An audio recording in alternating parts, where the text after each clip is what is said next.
നമസ്കാരം. ഇന്നത്തെ പ്രധാനപ്പെട്ട 10 വാർത്തകളിലേക്ക് ടുഡേ സൈലറ്റ്സ് ആരംഭിക്കാം. സ്വാഗതം.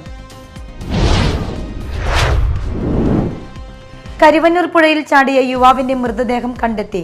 ബുധനാഴ്ച രാത്രി കരിവന്നൂർ പുഴയിൽ ചാടി ആത്മഹത്യ ചെയ്ത ഇരിഞ്ഞാലക്കുട കൊരുമ്പിശ്ശേരി സ്വദേശി വലിയ വീട്ടിൽ പരേതനായ വേണുവിന്റെ മകൻ ഹരികൃഷ്ണൻ എന്ന യുവാവിന്റെ മൃതദേഹമാണ് പുഴയിൽ നിന്ന് കണ്ടെത്തിയത്. കോട്ടപ്പുറം രൂപതയിലെ മുതിർന്ന വൈദികനായിരുന്ന ഫാദർ ജോർജ് പാടശ്ശേരി നിര്യാതനായി. പറവൂർ ജൂബിലി ഹോമിൽ വിശ്രമ ജീവിതം നയിക്കുകയായിരുന്ന അദ്ദേഹം വാർദ്ധക്യ സഹജമായ അസുഖങ്ങളെ തുടർന്ന് ചികിത്സയിലായിരുന്നു. ചാലക്കുടി വിയാർപുരത്ത് യാത്രക്കാർ ഇരിക്കെ ഓട്ടോറിക്ഷയ്ക്ക് മുകളിൽ മരം വീണു. ഇലക്ട്രിക് ലൈൻ ഉൾപ്പെടെയാണ് വീണത്. വൻ ദുരന്തം ഒഴിവായത് തലനാരിഴയ്ക്ക്. ശക്തമായ മഴയിലും കാറ്റിലും ഒടിഞ്ഞ മരം യാത്രക്കാർ ഇരിക്കുന്ന ഓട്ടോ ടാക്സിക്ക് മുകളിൽ വീഴുകയായിരുന്നു. ശക്തമായ കാറ്റിൽ പുത്തഞ്ചിറയിൽ വ്യാപക കൃഷിനാശം. പുത്തഞ്ചിറ കോവിലകത്ത് കുന്നിൽ ഇന്ന് ഉച്ചയ്ക്ക് വീശിയ ശക്തമായ കാറ്റിൽ മാനാത്ത് സിജിമോന്റെ 120ഓളം വാഴകളും കളപ്പുരയ്ക്കൽ പ്രേമദാസിന്റെ 10ഓളം ജാതിമരങ്ങൾ, 30 വാഴകൾ, വൈപ്പിൻകാട്ടിൽ ഔറംഗസീബിന്റെ 50ഓളം വാഴകൾ എന്നിവയാണ് നശിച്ചത്. വിദ്യാർത്ഥി സമൂഹത്തിൽ ചരിത്രാവബോധവും സാമൂഹിക കാഴ്ചപ്പാടുകളും വളർത്തിയെടുക്കേണ്ടത് ചരിത്ര സത്യങ്ങളെ തമസ്കരിക്കാനുള്ള ബോധപൂർവമായ ശ്രമം നടക്കുന്ന ഈ കാലഘട്ടത്തിന്റെ ആവശ്യമാണെന്ന് ബെന്നി ബെഹനാൻ MP.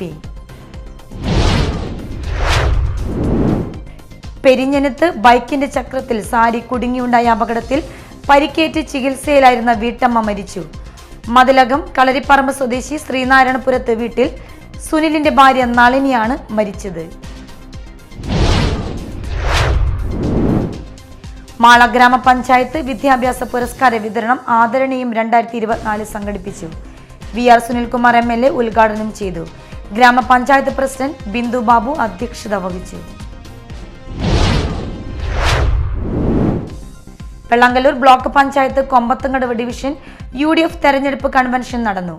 ബെന്നി ബെഹനാൻ MP ഉദ്ഘാടനം ചെയ്തു.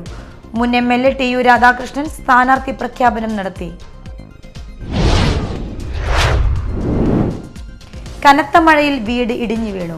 മാള വട്ടക്കൊട്ടപ്പാറയിൽ ബിന്ദുവിന്റെ വീടിന്റെ ഒരു ഭാഗമാണ് കഴിഞ്ഞ ദിവസം ഉണ്ടായ മഴയിൽ തകർന്നു വീണത്. സംഭവ സമയത്ത് ബിന്ദുവും മക്കളും സഹോദരിയുടെ വീട്ടിലായിരുന്നതിനാൽ അപകടം ഒഴിവായി. മതിലകത്ത് ദുരന്ത നിവാരണ പ്രവർത്തകർക്ക് പരിശീലനം സംഘടിപ്പിച്ചു.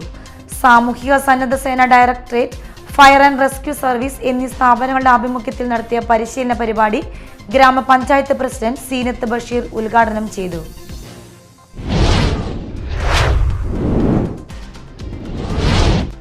ഹൈലൈറ്റ്സ് വാർത്തകളുടെ വിശദമായ റിപ്പോർട്ട് അടുത്ത ന്യൂസ് റൗണ്ടപ്പിൽ കാണാം. ടുഡേ ഹൈലൈറ്റ്സ് ഇവിടെ സമാപിക്കുന്നു. നമസ്കാരം.